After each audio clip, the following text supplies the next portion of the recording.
খেয়াল করে দেখুন, প্রতিটা পড়শি দেশের সঙ্গে এই মুহূর্তে ভারতবর্ষের সম্পর্ক খুব খারাপ। রইল বাকি বাংলাদেশ, চোখের সামনেই রয়েছে সেই সম্পর্কের কঙ্কালসার চেহারা।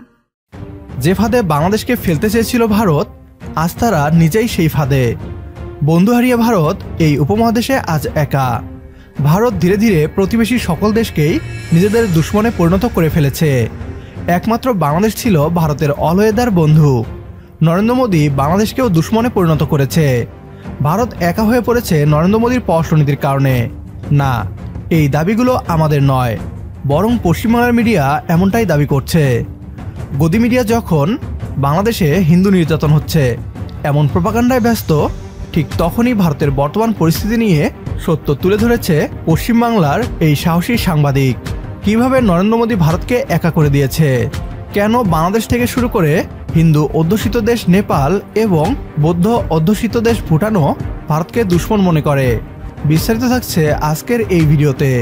অনুরোধ করছি ভিডিওটি শেষ পর্যন্ত দেখার জন্য। ভারতবর্ষের বিদেশ নীতি তার উপর দাঁড়িয়েছিল। তাতে যে 5টা কথা বলা হয়েছিল তা হলো: 1, পারস্পরিক সম্মান বজায় রেখে সেই রাষ্ট্রের সম্প্রভুতাকে স্বীকার করা। 2, একে অন্যকে আক্রমণ না করা। 3, একে অন্যের অভ্যন্তরীণ বিষয় হস্তক্ষেপ না করা। 5, শান্তিপূর্ণ সহাবস্থান। এটাই ছিল আমাদের সঙ্গে পৃথিবীর অন্য দেশগুলোর সম্পর্কের ভিত্তি। বিশেষ করে আমাদের পড়শি দেশের সঙ্গে সম্পর্কের ভিত্তি ছিল এই পঞ্চশীল তত্ত্ব। তা কি লঙ্ঘিত হয়নি? হয়েছে, বহুবার হয়েছে। পাকিস্তান বারবার আক্রমণ করেছে, চোরাগোপ্তা হানাদারি চালিয়েছে, কাজেই যুদ্ধও হয়েছে। চীনের সঙ্গে সীমান্ত বিরোধ হয়েছে, যুদ্ধ হয়েছে, তা মিটেওছে। কিন্তু বাকি দেশগুলোর সঙ্গে মোটামুটি সুসম্পর্ক ছিল।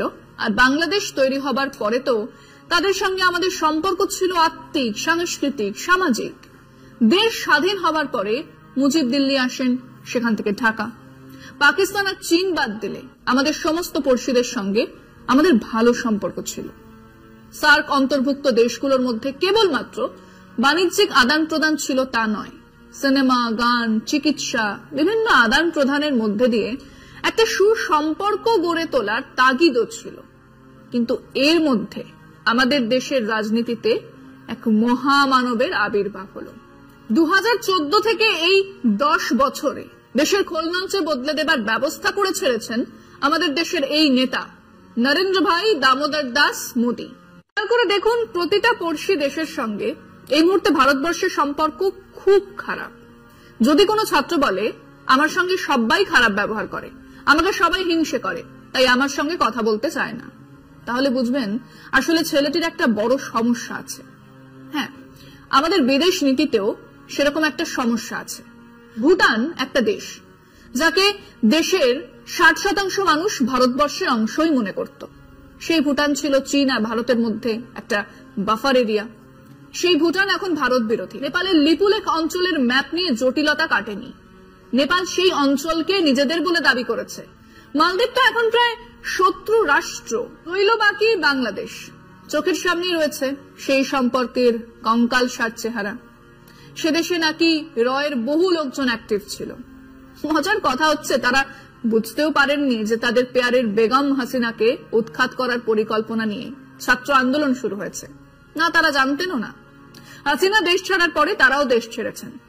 আমাদের দেশে যার নামে ওয়ারেন্ট জারি আছে, সেই জৈশে মোহাম্মদের মাথা মাসুদ আজহারকে কেন পাকিস্তান আশ্রয় দিয়েছে, এই কথা বলার সময় আমাদের মাথায় এখন তো থাকবে শেখ হাসিনার কথা। তিনিও বাংলাদেশের আইন অনুযায়ী অপরাধী, তাকে এদেশে আশ্রয় দেওয়া হয়েছে, আর তা নিয়ে কোনো ব্যাখ্যাই নেই। তিনি এদেশে বসেই তার দলের সভায় ভার্চুয়াল বৈঠকে হাজিরা দিচ্ছেন। কাজেই ঢাকা দিল্লি সম্পর্ক খুব তাড়াতাড়ি ভালো হবার তো কোনো কারণ দেখছি না। ওদিকে আদানি সেই প্রিমিয়াম দরে বিদ্যুৎ বিক্রি করার চুক্তি করেছিল শেখ হাসিনার সময়, যা মানতে বাধ্য নয় এখনকার সরকার। এদিকে আদানির পেছনে আছেন মোদীজি। কাজেই বাণিজ্যিক দিক থেকেও আদানির বিদ্যুৎ আর আম্বানির গ্যাস বাংলাদেশের মানুষ আর সরকার মেনে নেবে না। নরেন্দ্র মোদীর দাদাগিরি মনোভাব ভারতকে বন্ধুবিহীন করে দিয়েছে। ভারত প্রতিবেশী দেশের সার্বভৌমত্ব এবং স্বাধীনতাকে সম্মান না করে অভ্যন্তরীণ রাজনীতিতে হস্তক্ষেপ করার চেষ্টা করে। আর এই দাদাগিরিকে প্রতিবেশী কোনো দেশই মেনে নিতে পারছে না। ভারত তাদের পররাষ্ট্রনীতির ব্যর্থতাকে পাকিস্তান এবং চীনের ষড়যন্ত্র হিসেবে মনে করে। ছাত্র জনতার গণ অভ্যুত্থানের পর ভারতের উচিত ছিল এই দেশের জনগণের ইচ্ছাকে সম্মান করা, বাংলাদেশকে গণতান্ত্রিক দেশে পরিণত করতে সাহায্য করা। ভারত তা না করে বাংলাদেশের বিরুদ্ধে ষড়যন্ত্র করছে, উৎখাত করার চেষ্টা করছে ছাত্র জনতার অন্তর্বর্তীকালীন সরকারকে। নরেন্দ্র মোদীর এমন দাদাগিরি পররাষ্ট্রনীতির কারণেই নেপালের মতো হিন্দু সংখ্যাগরিষ্ঠ দেশসহ প্রতিবেশী সকল দেশই ভারতকে ঘৃণা করে।